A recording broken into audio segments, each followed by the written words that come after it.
Halo malam, Selamat, selamat malam bro. Suara gue oke ya? aman aman, kedengaran jelas. Oke, siap, mantap. Oke bro Albert, pertama-tama thank you banget nih buat waktunya. Gue tahu banget nih bro Albert ini memang sibuk pastinya gitu ya. Dan pasti banyak urusan juga, tapi mau meluangkan waktunya nih untuk ngobrol-ngobrol sama Sukor Sekuritas dan tentunya dengan penonton kita malam hari ini ya di Instagram Live kita. So thank you bro sekali lagi. Sama-sama bro. Ya, jadi tadi gue udah perkenalkan dikit bro ya tentang lo gitu kan. Ini bukan sebenarnya kalau dari gue sih kalau Aji Live Sukor nggak mungkin nggak kenal Albert gitu kan. Nah tapi Wah, uh, ini udah pasti bro, ini udah pasti ini nggak bercanda. Tapi maksudnya mungkin aja ada nasabah-nasabah baru atau mungkin nasabah-nasabah yang tertarik mau coba invest atau mulai di Sukor gitu kan dan uh, tentunya tertarik juga gitu ya dengan topik kita malam hari mengenai bandarmologi begitu kan karena kalau ngobrol sama Bro Albert ini ya teman-teman ya aku ini sering ngobrol tentang bandarmologi begitu kan jadi ini memang topik yang menarik banget dibahas dengan orang yang tepat begitu kan. Nah tadi gue juga ada mention bro tentang AG Invest begitu kan. Mungkin bisa share sedikit nggak kira-kira komunitas AG Invest itu komunitas apa ya? ya. Jadi teman-teman kita EJ Invest itu ya bisa menganalisa sebuah stok atau saham dari tiga sudut pandang ya. Bandarmologi, teknikal, dan juga fundamental. Nah, kebetulan malam ini kita akan lebih fokus membahas tentang fundamental dan bandarmologi supaya teman-teman itu pada saat masuk ke market ya, walaupun yang pemula ataupun yang intermediate sekalipun masih bisa diingatkan kembali sebenarnya cara analisa di market seperti apa, ilmu bandarmologi itu cara penerapannya bagaimana, bahkan sampai fundamental sebenarnya itu cara analisanya seperti apa. Kita akan bahas malam hari ini. Gitu. Jadi kalau Oh, teman-teman yang ingin join AJ Invest itu pertama kita ada YouTube yang bisa ditonton ataupun di Telegram teman-teman bisa hubungi di admin ya AJ Invest admin kalau ingin bertanya-tanya seputar ingin bergabung dengan komunitas AJ Invest. ya, ya. Thank you ya bro ya untuk penjelasannya. Nah jadi buat teman-teman kalau ada pertanyaan lanjut bisa aja langsung ke Instagramnya AG Invest ya. Kalian bisa lihat di atas tuh ya.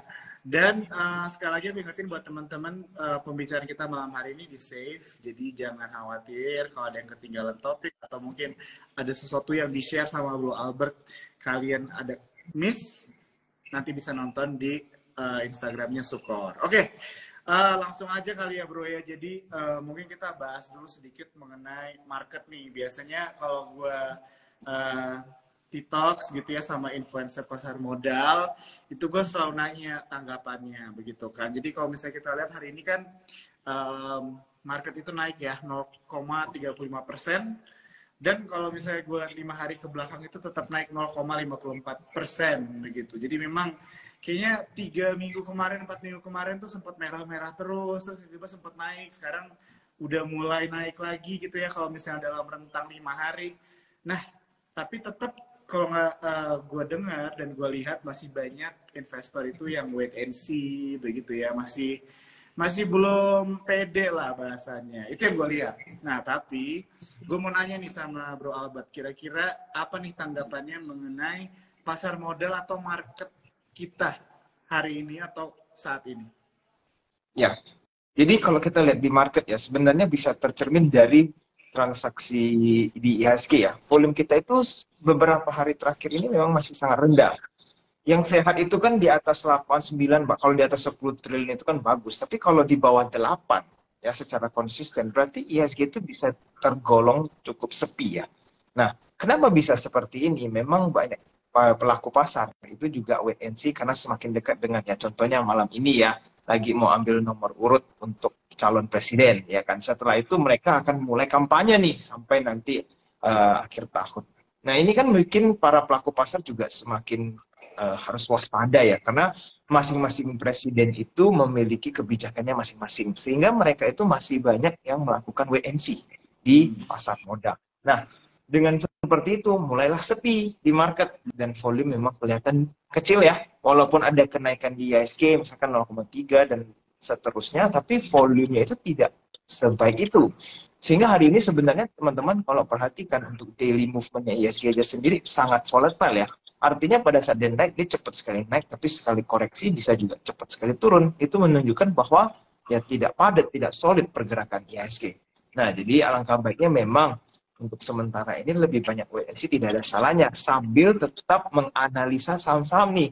Ada saham apa yang fundamentalnya bagus, tapi sahamnya masih belum naik karena market masih wait and see. Itu kan menjadi sebuah kesempatan buat kita nih, karena market lagi banyak wait and see, kita tetap harus analisa ya, jangan artinya males, lalu dibiarkan, kan sayang nanti ketinggalan kesempatan buat masuk ke dalam saham yang bagus, gitu. Oke, iya aku setuju banget ya teman-teman, jadi yang Bro Albert mention ya, jadi mengenai sentimen domestik begitu ya, pemilihan presiden ya Bro ya. Betul. Jadi kalau nggak salah pilkada itu juga jatuhnya tahun depan tuh kalau nggak salah ya. Jadi memang rame lah ya tahun depan itu, bisa dibilang sentimen secara domestiknya, dan ya ini pasti akan berpengaruh juga ya dengan ekonomi kita, dengan segala program-programnya ya Bro ya, tadi yang udah lo mention kan. Jadi kita juga jadi kita harus memperhatikan itu juga, dan itu juga bisa menjadi salah satu katalis yang membuat mungkin banyak investor wait and see begitu. Oke, itu kan sentimen dari domestik ya Bro ya. Kita mungkin bahas tipis-tipis saja. Kan nih banyak teman-teman cuan troopers mungkin yang nggak terlalu follow up dengan berita-berita sentimen Bro kan. Kira-kira kalau dari lo sendiri nih, kira-kira ada yang bisa di-share nggak ke teman-teman cuan troopers, sentimen global apa yang mungkin masih mereka bisa perhatikan juga gitu, atau mungkin bisa dilakukan riset sendiri atau nggak diikuti begitu kan, dengan banyaknya berita perang, mungkin suku bunga masih relevan juga begitu kan. Suku bunga itu topiknya udah 2 tahun ke belakang sih, nggak habis-habis ya bahas itu gitu kan. Nah, mungkin bisa dikasih sedikit insight kali sama teman-teman Cuan Troopers, sentimen-sentimen ini yang global ini mungkin bisa diperhatikan dan tetap menjadi faktor apa ya, penentu arah ISG juga. Oke, ya baik. Jadi ini saya ada sempat bahas di Telegram kami ya, di AJ Invest Smart Room. Kalau teman-teman ingin join, boleh ke Telegram, langsung klik AJ Invest Smart Room, itu join secara gratis. Nah, jadi saya ada sempat bahas sedikit bahwa market kalau sedang sepi seperti ini, IHSG contohnya ya, di stock market, itu berarti perputaran uang sedang terjadi di luar stock market. Nah, itu di mana? Yaitu salah satunya di money market dan juga di dunia bonds ya, obligasi. Nah, kenapa bisa berputar di sana? Karena sementara ini return yang bisa mereka berikan itu cukup besar relatif dengan resiko. Ya kan, sedangkan stock market itu kan memang high risk high reward. Kalau dapat reward bisa mungkin 50% atau bahkan saham beggar 100%, tapi resikonya kan juga besar sekali ya. Jadi big money kalau tiba-tiba kehilangan uang yang besar kan juga hati-hati sekali dong. Makanya dengan adanya return yang lumayan besar di money market dan juga di bond market, maka mereka sedang berputar di sana. Itu yang membuat sekarang keadaan di stock market cukup sepi. Nah, kalau secara global ya, sebenarnya ya sementara ini perang itu sudah berlangsung cukup lama, contoh dari yang Rusia. Tapi sekarang ada perang tambahan nih, ya kan, di Irak sama, di Israel sama Palestina. Jadi ini sesuatu yang berlangsung, dan menurut saya ini kalau berkelanjutan, it's not good for everybody sebenarnya, karena perangnya dua negara, tapi di belakangnya ini banyak yang terjadi, karena yang ini support ini, yang ini support itu, padahal setiap negara itu ada masalah keuangannya masing-masing kan. Contoh US ini sebenarnya secara ekonomi tidak bagus, tapi mau nggak mau mereka tetap sedang mensupport di Ukraine berlanjut dan lain-lain. Nah, ini kan lama-lama ketarik dengan negara-negara lain yang harusnya bisa fokus perkembangan ekonomi, sekarang tertarik fokusnya juga saling membantu ya saudara-saudara kita yang lagi sedang perang di situ. Dan kita nggak tahu loh ya sampai kapan perang ini akan berlanjut. Dan kalau berkepanjangan ya pasti kenanya dampaknya secara ekonomi ke global. Itu kenapa bahkan di US, walaupun US stock itu sempat cenderung naik ya, tapi banyak sekali yang cukup pesimis sebenarnya, mengkhawatirkan bahwa kalau nanti terjadi resesi atau big drop, itu sekali turun bisa cepat sekali dan banyak aset yang akan kena wipe. Itu kekhawatiran orang di US sana ya.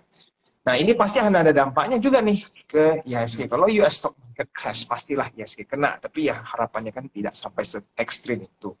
Jadi teman-teman tetap harus pastikan bahwa update lah sesekali secara berkala informasi global secara misal perang ini sejauh mana mereka, apakah sudah ada titik terang atau malah makin parah nih, makin invasif ya ceritanya ya. Nah, itu perlu sesekali diupdate. Nah, kalau secara ekonomi, suku bunga selama masih tinggi, ya kemungkinan stock market akan either sepi atau stagnan. Ya, akan sulit sekali untuk tiba-tiba mereka euforia dalam keadaan seperti ini, karena tidak ada alasan big money mendadak keluar dari yang instrumen defensif aman, kasih return tinggi. Kenapa mereka harus keluar incar stock market yang resikonya besar dengan keadaan ekonomi seperti sekarang? Tidak ada reason kan? Pasti mereka yang ambil panen cuan dulu nih di market yang lebih defensif ataupun lebih aman. Nah, itu teman-teman juga bisa mendapatkan banyak pengetahuan ya seputar bond market ataupun instrumen lainnya di AGInvest. Jadi bisa pertimbangan nih untuk bergabung dengan grup AGInvest. Ya, wah ini lengkap ya jawabannya.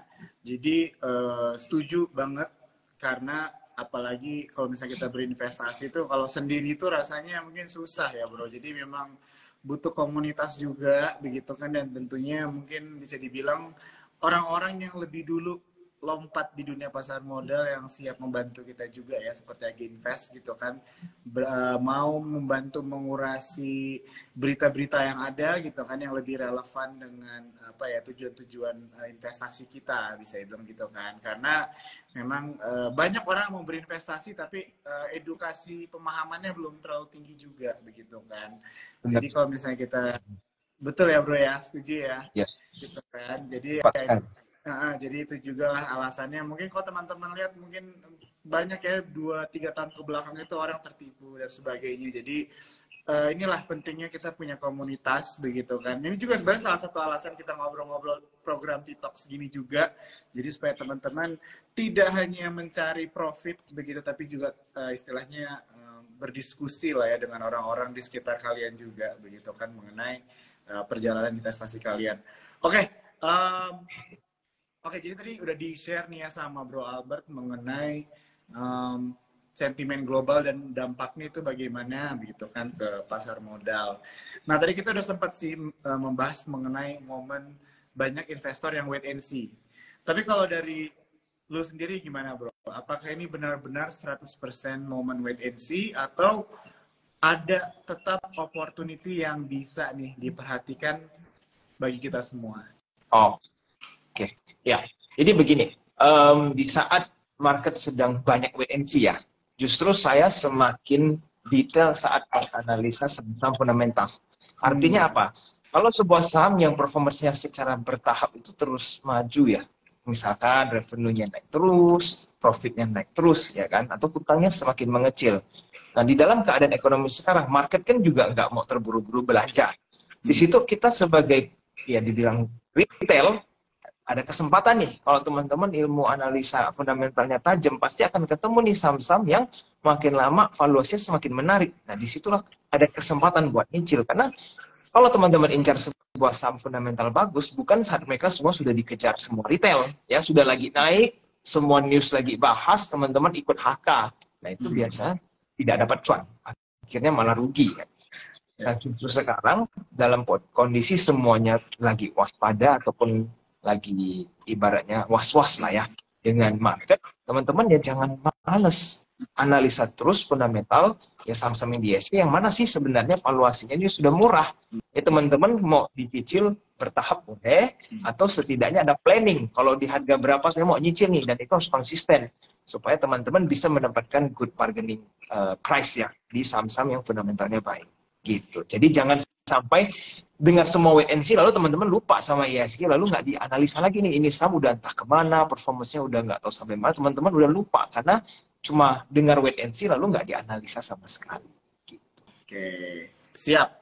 Thank you Bro Albert untuk jawaban dari pertanyaannya.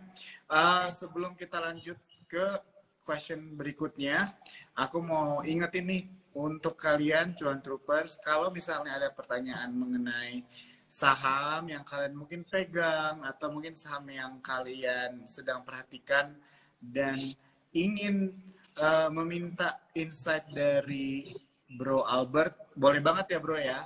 Boleh. Nanti kalian tinggal type aja, tinggal ketik sahamnya apa di comment section, nanti kita tampung, nanti towards the end dari diskusi kita akan kita coba jawab ya semuanya ya teman-teman ya. Bisa di komen atau nggak di question box-nya ya, tinggal kalian tanya aja pertanyaan mengenai saham atau mungkin seputar dari topik pembicaraan kita malam hari ini.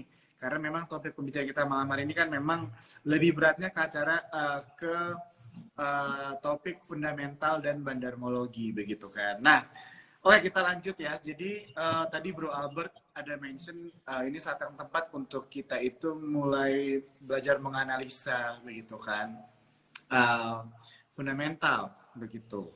Nah, jadi ini juga menarik karena banyak orang kayaknya baru mulai investasi itu mikirnya itu langsung trading gitu kan.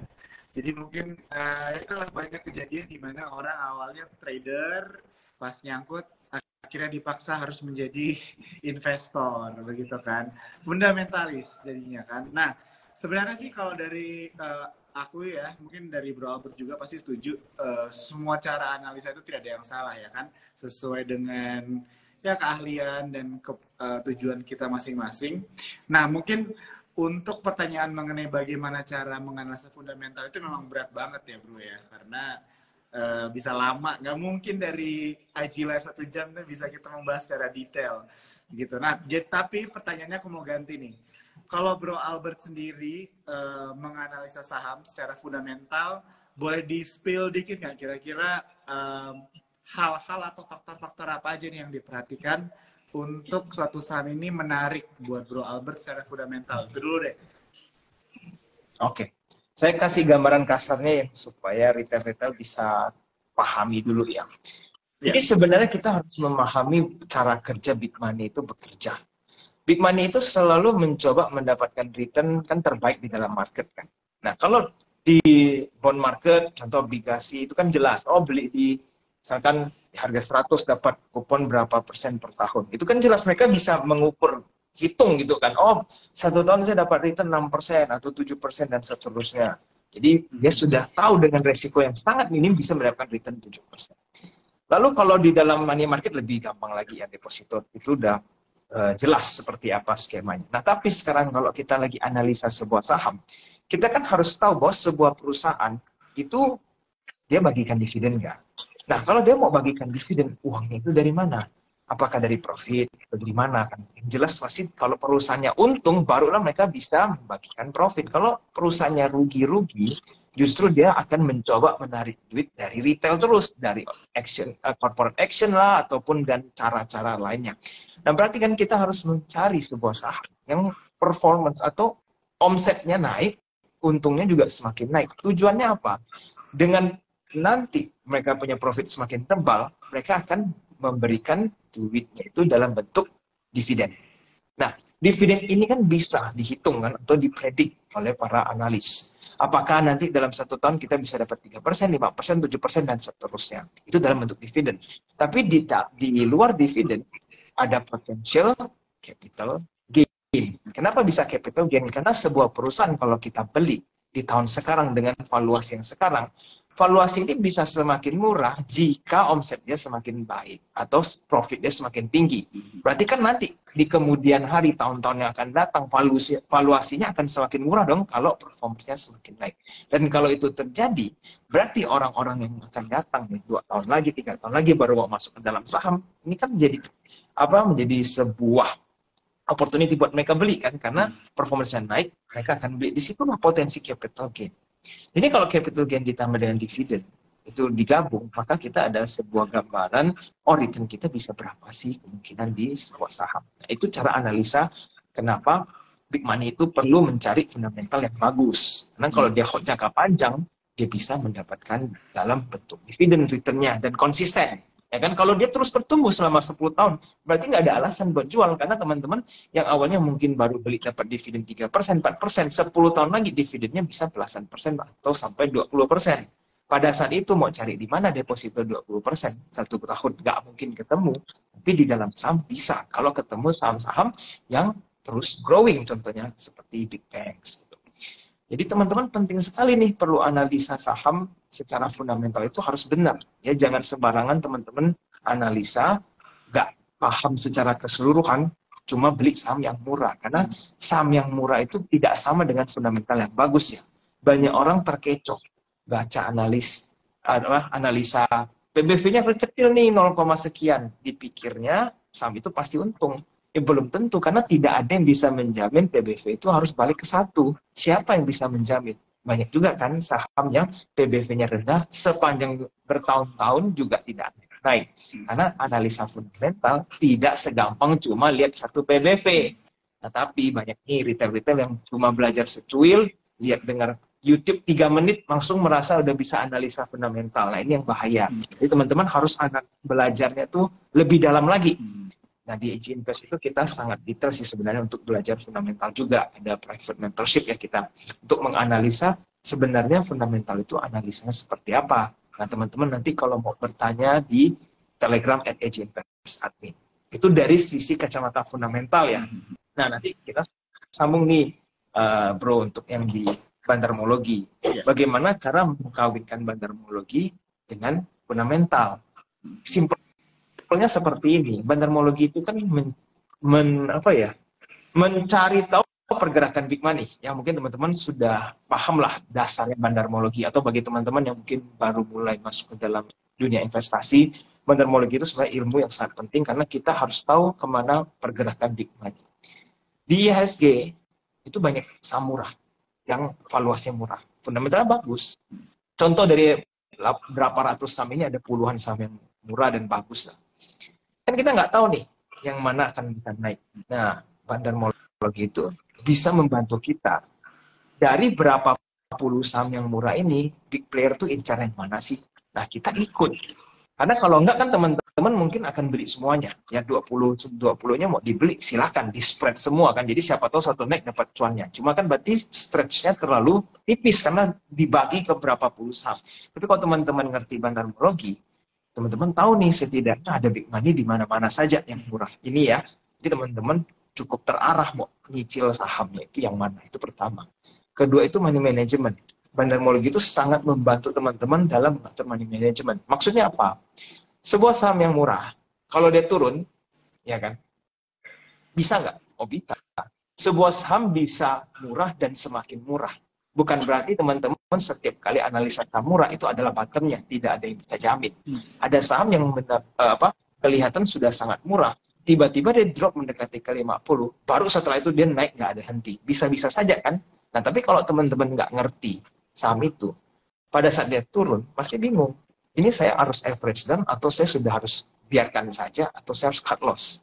Karena masih belum paham. Kan? Bandarmologi bisa membantu teman-teman tahu nih, kalau big player-nya average down, nambahin barang di bawah, berarti teman-teman jangan takut. Big player-nya aja nambah terus pada saat harganya turun, ya teman-teman jangan khawatir, karena fundamentalnya bagus, big player juga nambah terus. Berarti kita harus berani masuk ke dalam gitu.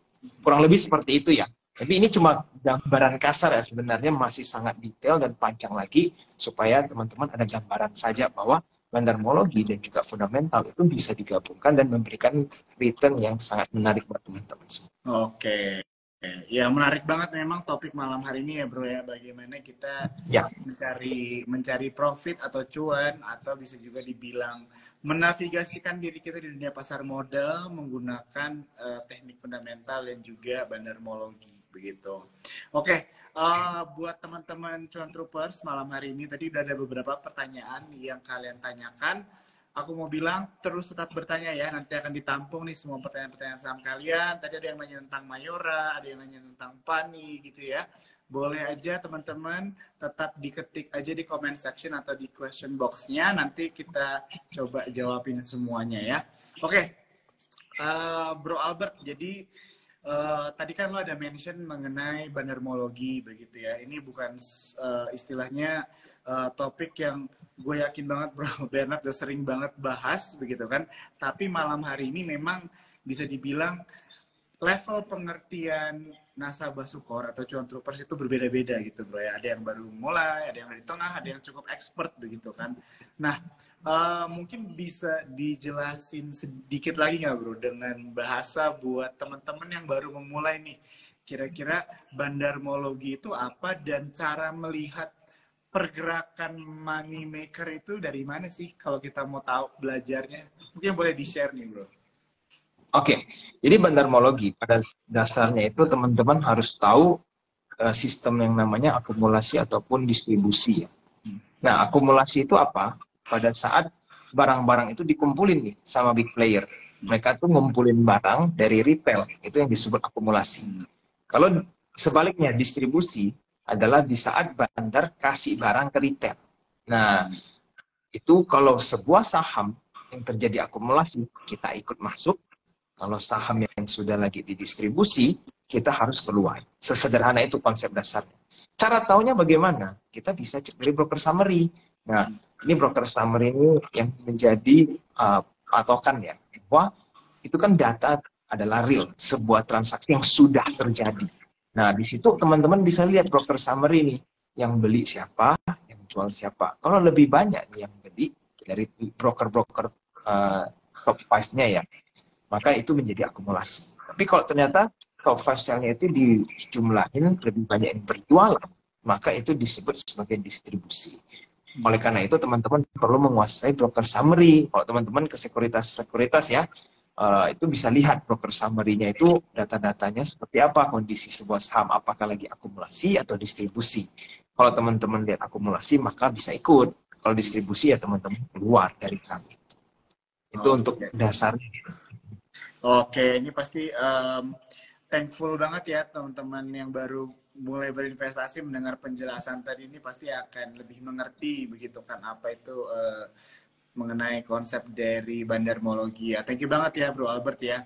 Jadi buat teman-teman cuan troopers juga di sini aku mau ingetin Sukor itu spot based Sukor sekuritas memang ada fiturnya bandarmologi ya teman-teman ya. Kalian boleh cek tuh.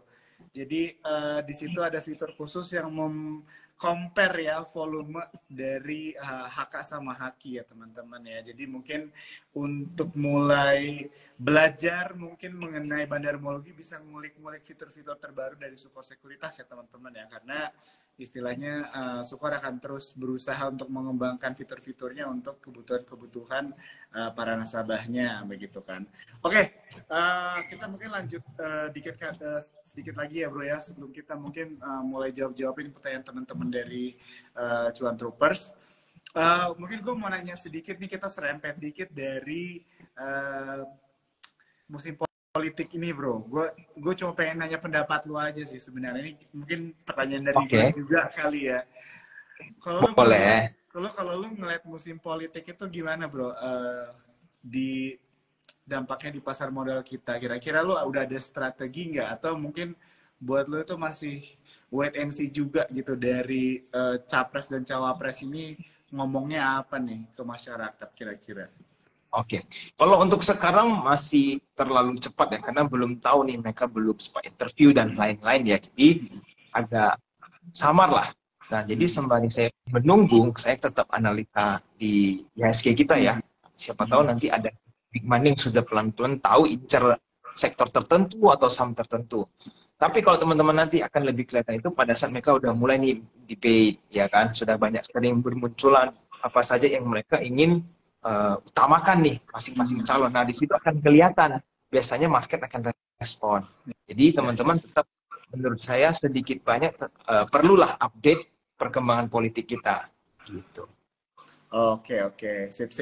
Jadi kalau misalnya dari lu sendiri berarti kira-kira belum ada sektor yang terlalu menarik atau mungkin big money udah mulai lirik nih kira-kira sektor-sektor untuk di penghujung tahun ini atau mungkin di awal tahun depan kira-kira udah ada terlihat belum atau kayaknya masih?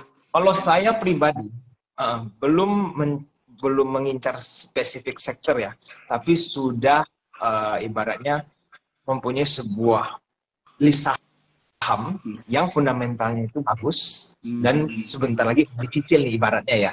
Jadi dalam kondisi sekarang ada juga saham-saham yang sebenarnya bisa tergolong murah dan teman-teman sudah layak untuk ya cicil bertahap lah istilahnya, bukan langsung beli secara masif, tapi sudah cicil bertahap. Kalau semakin turun itu akan semakin memberi kesempatan, mumpung market lagi sepi, jadi nggak rebutan barang nih sama market tinggi.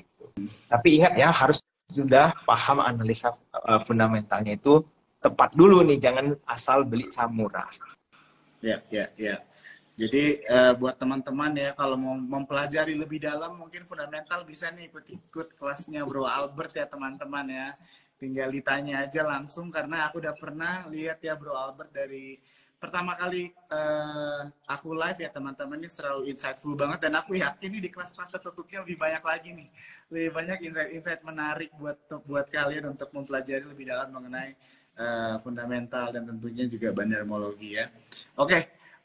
Mungkin Bro, sembari kita mulai lompat-lompat aja ya, jawab pertanyaan-pertanyaan dari teman-teman Cuan Troopers. Jadi ada yang nanya nih Bro, saham Mayora Bro. What do you think about saham Mayora nih kira-kira? Oke, saham Mayora ini sementara bisa terlihat, kita lihat ya, sudah sideways cukup panjang ya di area 2000 ini, 2600-an ya. Perlu tahu dulu ya, artinya kenapa pilih saham Mayora, apakah karena dia sektor consumer atau teman-teman ngerasa fundamentalnya baik atau bagaimana. Jadi setiap saham yang kita pilih, kita harus tahu kita masuk berdasarkan apa. Kalau contoh teman-teman masuk berdasarkan technical ya, karena dia sedang ada di support. Ini misalkan contoh. Berarti kan boleh buy on support, tapi kalau jebol supportnya ya harus cut loss dengan resiko yang sudah ditentukan. Apakah dari 10% support. Teman-teman kalau sudah jebol ya harus exit. Jangan terbablas. Dan itu kalau misalkan belanja berdasarkan technical. Tapi kalau teman-teman based on fundamental, ya harus perhatikan apakah omsetnya naik terus nggak. Kalau dia turun terus atau dia stagnan, berarti sahamnya akan sulit untuk lanjut naik ke atas. Nah, sebelum saya menjawab makanya apakah Mayora bagus atau tidak, teman-teman harus tahu dulu pada saat pilih Mayora pertama, alasannya apa. Nah, tapi kalau saya pribadi, mungkin saya tidak akan pilih Mayora, tapi pilih consumer lainnya. Gitu. Oke, ini cukup jelas ya tadi yang bertanya. Untuk Mayor ya, jadi aku mau ingetin sekali buat teman-teman, ini semuanya bersifat disclaimer ya teman-teman. Jadi ini adalah insight dari Bro Albert. PR buat teman-teman adalah tetap untuk melakukan riset masing-masing ya, karena ini kan uangnya kalian juga begitu ya. Dan tadi bagus banget yang Bro Albert mention mengenai kita harus mikir juga ya, maksudnya tujuan awal kitanya ini buat apa nih, investasi kah, long term atau mungkin cuma trading, swing dan sebagainya, harus ditentukan ya teman-teman ya. Oke, dan tadi Bro thank you banget, gue lupa mention, jadi gue setuju banget sama yang lu bilang mengenai ini juga bisa jadi momentum di mana kita mulai bisa cicil kali ya saham-saham yang berfundamental bagus itu ya. Memang dengan keadaan market sekarang kan ada beberapa saham bagus fundamental yang harganya mungkin bisa dibilang terdiskon begitu kan. Dan gue suka banget lu bilang bahasanya cicil gitu. Jadi memang kita juga nggak tahu nih apakah dia masih bisa lebih turun lagi begitu kan. Jadi dengan cara nyicil kita masih bisa nyiapin peluru lah ya Bro ya, bisa dibilang ya istilahnya, untuk ambil lagi di harganya di bawah begitu kan. Oke. Ini teman-teman aku mau ingetin ya, kalau misalkan ada yang ketinggalan, ini IG-nya tetap di save. Jadi jangan khawatir ya, jawaban-jawabannya dari Bro Albert ini kalian bisa dapetin fullnya ya di Instagram Sukor. Oke, kita lanjut lagi. Ada yang nanya Inco nih Bro. Inco. Oke. Baik, jadi kalau Inco ini saya terakhir lihat bahwa Inco kan sedang ada mau negosiasi ya. Itu makanya sahamnya tuh dari berapa ya? Dari 7.000-an lebih, sekarang sisa 4.700-an kan. Ya.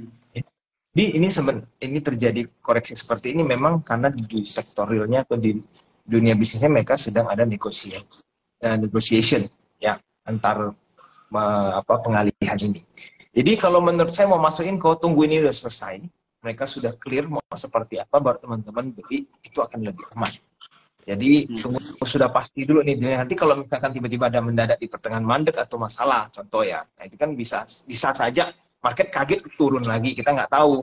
Jadi daripada teman-teman berspekulasi, mending tunggu sudah selesai clear, baru teman-teman beli. Kalau memang sudah selesai transaksinya, Inco itu juga salah satu perusahaan yang layak untuk di hold jangka panjang karena bisnis modelnya kan cukup menjanjikan. Ya. Oke, tadi yang nanya Inco udah dijawab ya.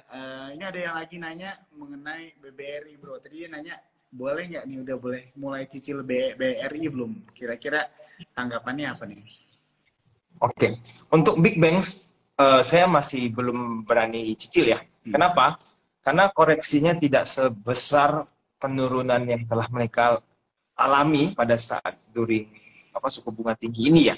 Kan semua top 4 bank naiknya itu cukup kenceng. Nanti pada saat suku bunga mulai turun, nah sentimennya ini yang akan berbalik. Kalau kemarin naik, semuanya naik. Nanti kalau berbalik turun, potensi turunnya juga akan lumayan besar dari sisi pressure sahamnya ya. Oleh karena itu, menurut saya potensi untuk big bank selanjut koreksi masih tetap ada. Jadi tunggu dulu. Ada at a certain level, teman-teman sudah boleh nyicil. Cuma sekarang belum saatnya. Oke. Udah dijawab tadi yang nanya BBRI, kita lanjut lagi. Ada pertanyaan mengenai Bank Tabungan Negara, bro, BBTN. Masih bisa bisa dicicil belum nih? Ini kan tadi big banks nih. Ini bank juga tapi nggak big banks nih. Kira-kira apa di ya. BTN ini perusahaan yang menurut saya kan fundamental bagus sekali ya, dan harga valuasinya juga masih murah. Yang lain naik, BTN belum terjadi apa-apa. Nah, kembali lagi, BTN ini kenapa masih stuck seperti ini, padahal kan fundamentalnya bagus. Mereka kan mau ekspansi ya, dengan akuisisi Bank Muamalat. Dan ini seperti yang tadi saya bilang, strateginya tetap sama, tunggu sudah selesai. Sudah jelas mereka akuisisi seperti apa, transaksi sudah berlangsung. Setelah itu teman-teman mau masuk, boleh, silahkan. Ya kan, supaya tidak terkecoh ataupun ya kaget dengan ada hal-hal yang di luar dugaan. Jadi teman-teman bisa nanti beli BTN pada saat negotiation ini sudah, atau akuisisi ini sudah selesai. Gitu. Tapi apakah menarik? Yes, sangat menarik untuk valuasi BTN sekarang. Wah, ini menarik nih. Aku juga jadi catat nih, BBTN berarti fundamentally menarik nih ya. Ini bisa jadi notes buat aku nih personally, bro. Thank you banget nih. Oke. BBTN ya tadi ya, sama apa nih, bro? Ini BBTN ya. Nanti teman-teman analisa aja lanjutannya, lihat benar nggak valuasinya, apakah murah atau ternyata mahal. Nah, itu teman-teman boleh analisa lebih lanjut lagi. Ya. Ya, betul-betul. Jadi teman-teman tetap harus melakukan do your own research, teman-teman ya. Jadi memang kita harus jadi orang yang bisa menerima insight tapi juga melakukan riset sendiri ya. Jadi harus menjadi investor pintar ya. Kita kalau cuma dikasih saham-saham, mau hanya dikasih makan doang tapi nggak mau cari makan, itu yang berbahaya. Begitu kan, karena bisa dibilang di dunia investasi itu mungkin ada orang yang cuannya cepet tapi keluar dari pasar modalnya juga cepet ya, bro ya.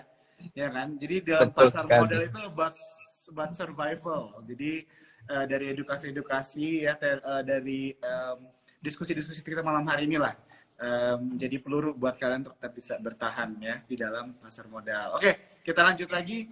Ada yang nanya Pegas nih, bro. Kira-kira apa tanggapan Bro Albert mengenai Pegas? Oke. Kalau Pegas sekarang di harga 1.100 ya. Menurut saya sih harus tunggu dia bikin solid base ataupun akumulasi yang lebih solid, baru teman-teman mau masuk, silahkan. Karena kalau tidak, bisa saja saham ini lanjut turun ya. Kita nggak tahu, karena kan kemarin ada sedikit berita yang teman-teman boleh cari, di Pegas itu ada sedikit problem ya kan. Nah, oleh karena itu, tunggu saja dulu. Kalau memang mereka sudah mendekati bottom, biasanya akan ada akumulasi yang cukup masif untuk menahan harga Pegas ini. Tapi kalau masih tepi, tidak ada akumulasi, ya biarkan aja dulu, lihat how it goes. Gitu. Karena kalau perusahaan yang memang sedang ada masalah, kita tidak tahu masalahnya akan berentet sampai mana kan, untuk sementara ini.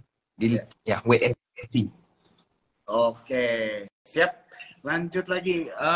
Ada yang nanya Sido nih, bro. Mungkin karena udah mulai masuk musim hujan, begitu kan. Jadi oke. Ya, musim hujan nih. Oke. Jadi saya sudah sering ditanyain ya tentang Sido ini, karena menurut saya Sido ini sepertinya banyak dibahas di grup-grup fundamental yang di luar sana, bagus gitu pada saat COVID. Tapi setelah COVID, fundamentalnya kan juga drop secara signifikan. Nah, jadi saya pribadi, selain melihat fundamental ya, artinya maksudnya laporan keuangan, saya kan juga harus memahami bisnis modelnya ya. Dan kita harus tahu Sido itu bisnis modelnya apa. Dan kenapa pada saat itu bisa naik. Pada saat COVID, orang-orang kan sangat berubah ya, dalam arti yang tidak terlalu peduli kesehatan, langsung cari barang-barang produk yang herbal dan lain-lain untuk menjaga imun dan lain-lain supaya bisa tercegah kenanya COVID. Tapi era itu sudah berlalu, saya lihat ya. Orang tuh udah nggak takut COVID sama sekali. Mau berita COVID itu kayak angin lewat gitu kan, dianggap seperti flu biasa. Nah, jadi dari yang ada lonjakan permintaan, tiba-tiba permintaannya itu drop dan secara konsisten. Berarti kan untuk Sido bisa dibilang menikmati masa kejayaannya seperti COVID itu akan sulit karena tidak ada permintaan yang sebesar itu lagi kan, seperti dibanding dengan COVID. Jadi menurut saya ya banyak saham lain kok yang berpotensi untuk lanjut grow lebih besar dibanding saham Sido gitu. Nah, kalau kecuali teman-teman nih misalkan mau ambil Sido untuk dividend investing, itu perlu di-compare juga dengan saham-saham blue chip lainnya. Ini cuma salah satu contoh ya. Misalkan Telkom atau ASI. Itu kan yang fundamentalnya juga menurut saya bagus, dividend payout ratio-nya bagus, dan bisnis modelnya lebih jelas. Dalam arti jelas itu lebih stabil. Ya kan, kalau kayak Telkom, ya kan teman-teman ya tahu lah, Telkom bisnisnya itu recurrence, ya begitu-begitu terus, dan bahkan bisa growing kalau pengguna orang semakin banyak. Nah, berarti kan kalau dengan stabil, payout ratio tinggi, fundamentalnya bagus, dibandingin nih dengan Sido. Apakah Sido bisa memberikan dividen yang cukup besar atau sama besar? Kalau misalkan ternyata Telkom lebih besar, kenapa dipaksakan di bisnis model yang Sido? Gitu. Itu cara compare ya. Karena ISG kan sahamnya banyak. Masa kita maksa beli satu saham cuma karena pertama pernah cuan di sana jadi gagal move on, atau dengar ternyata orang-orang di sekitar kita terus fanatik sama Sido. Lalu kita terpengaruh nih, akhirnya maksa cuan di Sido. Kan sayang. Gitu. Ya. Suka banget nih sama jawabannya Bro Albert. Jadi teman-teman harus bisa move on ya.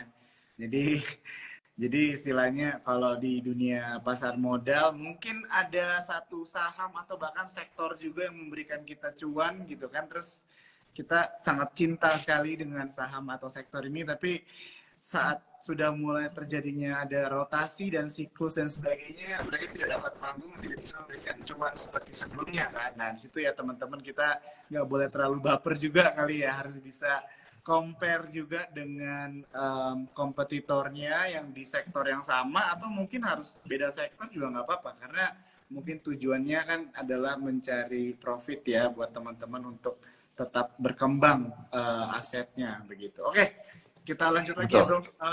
Ada yang nanya MPPA gimana nih Bro? Matahari menarik sih dilihat ya harganya. Saham sekarang apa? Matahari, MPPA. Oh, MPPA. Oke. Iya. Saya coba lihat ya. Sudah lama nggak lihat saham ini soalnya. Betul. MPPA. Hampir gocap. Ya hampir gocap. Nah, saham-saham yang seperti ini, kalau teman-teman mau spekulasi beli ya, sebaiknya tunggu ada lonjakan volume breakout ya. Artinya kalau tiba-tiba ada big player mulai masuk lagi, baru mau tarik ke atas sahamnya, baru teman-teman join. Kalau dia cuma sesekali naik dengan volume yang seadanya, sebaiknya jangan. Saham yang sudah turun terlalu dalam dengan fundamental yang belum teruji atau masih question mark ya, itu biasa susah buat naik kembali. Karena yang nyangkut di retail itu sudah terlalu banyak.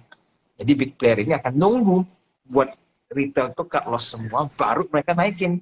Nah, tapi kan retail kan jago nih nge-hold saham loss ya. Kalau disuruh adu, paling jago retail buat nge-hold saham-saham yang floating loss. Tapi kalau disuruh hold saham profit, cepat sekali mau di take profit, ya kan? Jadi kesabaran retail di hold saham yang loss ini panjang sekali kesabaran mereka. Jadi kalau saham yang sudah longsor ke bawah, yang fundamentalnya agak tanda tanya, menurut saya sih jangan terburu-buru ya untuk masuk ke dalam, tunggu sampai ada ledakan volume. Nah, baru teman-teman mau incar silakan. Oke, siap. Oke, thank you banget Bro Albert. Wah, ini ada kedatangan suhu lainnya ya, Michael Yoh nih. Halo Bro Michael Yoh ya yang lagi nonton. Wah, ada suhu. My honor ya. Ya. Oke, lanjut lagi. Tadi ini ada yang nanya pegas. Tadi udah dijawab ya sama Bro Albert. Jadi aku mau ingin ingetin sekali lagi, ini IG live-nya di save, jadi kalian bisa langsung aja nanti nonton di Instagramnya Sukor Sekuritas. Oke, what do you think about brand, bro? Nih, lagi hot nih, brandnya ada beberapa yang nanya brand nih. Ya, jadi begini, kalau saya lihat saham-saham seperti konglomerasi begini ya, brand kan salah satu bisa tergolong saham konglomerasi. Saya juga belajar during COVID era bahwa saham-saham konglomerasi kalau mau tarik ke atas sahamnya ya, itu benar-benar tidak bisa ketebak limitnya berapa. Jadi kalau dia lagi naik, teman-teman itu ya boleh hold sampai dia masuk ke dalam sebuah indeks. Artinya apa? Nah ini teman-teman perlu pelajari, khususnya buat pemula-pemula. Mereka itu akan sangat sulit untuk jualan ke retail. Dengan dana yang begitu besar, ya dia tarik aja modalnya berapa miliar gitu kan. Nah, itu nggak mungkin ada retail yang bisa serap ke dalam, maksudnya serap barang dia. Akhirnya apa? Mereka ya harus angkut terus sahamnya sampai poin di mana saham mereka masuk ke dalam indeks supaya bisa dijual lah ke fund lainnya melalui indeks ini. Jadi mereka bisa keluar. Nah, saham-saham konglomerasi itu ya salah satunya brand ini ya mungkin akan menggunakan jalur itu. Saya juga tidak bisa tebak ceilingnya atau atapnya ini sampai seberapa jauh. Karena contoh seperti saham-saham yang naik tanpa mematuhi fundamental ya, kayak AMMN. Itu naiknya udah sampai berapa sekarang kan angkanya? 7.000 ya kalau nggak salah. Nah, itu siapa yang kira bisa sampai setinggi itu? Secara valuasi udah make sense sebenarnya. Tapi bisa terjadi kan? Karena itu mereka perlu exit di saat masuknya ke dalam indeks. Jadi kalau untuk brand ya teman-teman harus pastikan ya, artinya kalau dia belum ada big distribusi mau di terus silahkan. Jadi kalau mereka sudah bubar, udah buang barang begitu banyak, misalnya tiba-tiba satu hari volumenya tinggi lalu distribusi ratusan miliar atau puluhan miliar dalam sehari, nah itu harus hati-hati dan sebaiknya dijauhi. Ya, brand sementara tetap harus analisa, tapi kalau dia sebelum contoh kalau dari TA teman-teman lihat dia masih belum retrace terlalu jauh di bawah sampai MA20 misalkan ya, hold aja nggak apa-apa. Oke, sip. Thank you bro, udah dijawab ya tadi yang nanya brand, soalnya ada beberapa nih dari teman-teman Cuan Trupus sudah dijawab dengan lengkap ya dari bro Albert. Ya jadi teman-teman baik lagi ya, kalian juga tetap melakukan riset dan tujuan kalian berinvestasi, dan jangan lupa untuk melakukan komparasi juga ya dengan saham-saham lainnya yang bisa memberikan potensi profit untuk portfolio kalian. Oke, mungkin satu pertanyaan lagi kali bro ya. Ini ada yang nanya nih bro, bandarmologi saham baby KOAG katanya. Saham baby ya? Iya nih, aku belum pernah dengar sejujurnya mengenai saham baby ini, multi trend Indo ya. Harganya 194, sekarang hari ini minus 1,52%. Oke. Jadi begini, ini saham juga baru IPO kan ya baby. Kalau teman-teman, nah ini sharing ilmu mungkin terakhir ya, ini juga udah jam berapa ini 9. Jadi begini, sebenarnya kalau untuk saham-saham IPO, ini ada teknik khusus buat teman-teman cari ya, dan ada kalkulatornya. Saya juga ada bikinnya melalui Google Drive. Dalam arti begini, saham yang baru IPO, kita itu cukup gampang untuk mengetrack sebenarnya si big player ini atau underwriter-nya tuh sudah cuan atau belum. Mereka kan waktu mau nge-drive saham ini, baru IPO, kan ada banyak inventaris ya, atau inventory kita bilang. Dia kan harus habisin, baru bisa cuan kan. Kalau dia simpan saham kan nggak untung. Buat apa UE-nya simpan saham emiten? Nah, jadi kita bisa hitung, kira-kira dengan harga sekarang, dengan transaksi selama ini, apakah si emiten, si UE-nya udah untung atau belum, atau big player lah istilah. Kelihatannya untuk baby ini kan mereka masih belum untung. Jadi kita nggak tahu nih, apakah dia suatu saat akan lanjut naikin terus supaya bisa keluarin barangnya semua. Nah, itu teman-teman bisa dihitung. Tapi kalau ditanya secara sekilas, bandarmologinya sementara seperti apa, cukup neutral ya baby ya. Jadi mungkin dia akan sideways dulu di harga sekarang sampai nanti perkembangan selanjutnya broker summary seperti apa ya kita perlu amati lebih lanjut lagi. Gitu untuk baby ya. Cuma harusnya sih mereka belum berhasil keluar semua untuk baby. Jadi in the future references masih bisa saja dia naik. Oke. Thank you banget Bro Albert, gila nggak kerasa ya waktu itu berlalu cepet aja gitu, sejam ngobrol-ngobrol sama lo nih, seru banget ya. Thank you buat teman-teman Cuan Troopers yang tetap nanya, sorry banget ya, jangan patah hati, pertanyaan akan dijawab di TikTok selanjutnya. Tapi ada beberapa di sini yang pertanyaannya sama ya dengan teman-teman Cuan Troopers yang lain, kan boleh nonton IG Live ini karena akan di save. Karena juga Bro Albert banyak banget kasih insight menarik ya, bagaimana cara kita memposisikan diri kita di pasar modal. Oke, mungkin dari gue itu dulu kali ya Bro Albert. Thank you banget buat waktunya malam hari ini. Sampai ketemu lagi ya Bro ya di TikTok kita selanjutnya. Thank you bro, sama-sama ya. Nanti paling saya tambahin sedikit buat teman-teman yang suka nih diskusi saham ya, itu bisa langsung join di Telegram AG Invest Smart Room. Nah di situ saya setiap hari Minggu ya, kita bisa open discussion. Nah jadi saya memberikan sedikit insight, lalu lebih banyak Q&A, dan itu pun bisa langsung bertanya menggunakan open mic. Kalau IG Live kan mungkin catat ya, tapi kalau di Telegram itu bisa komunikasi langsung, tanya kok ini kira-kira bagaimana, jadi bisa langsung back and forth. Nah, itu biasanya sangat membantu buat teman-teman yang mau belajar saham, juga bisa mengatur money management, bisa, karena bebas mau bertanya apapun. Nah, semakin banyak orang yang bertanya kan semakin banyak insight yang teman-teman dapatkan. Disitulah dari seluruh komunitas bisa bersama-sama semakin pintar gitu ya. Jadi di Telegram tinggal cari aja AG Invest Smart Room, langsung join, it's free kok. Ya. Oke teman-teman, jadi jangan lupa ya untuk cek smart room-nya dari AG Invest. Kalau misalnya ada pertanyaan lanjutan, boleh langsung aja follow AG Invest ya teman-teman, dan bisa langsung chat aja DM-nya. Karena jangan mau teman-teman ketinggalan ya bagaimana kita belajar, menambah ilmu, dan tentunya melihat berita-berita terbaru ya. Karena kan di-provide juga nih sama AG Invest dan Bro Albert. Oke bro.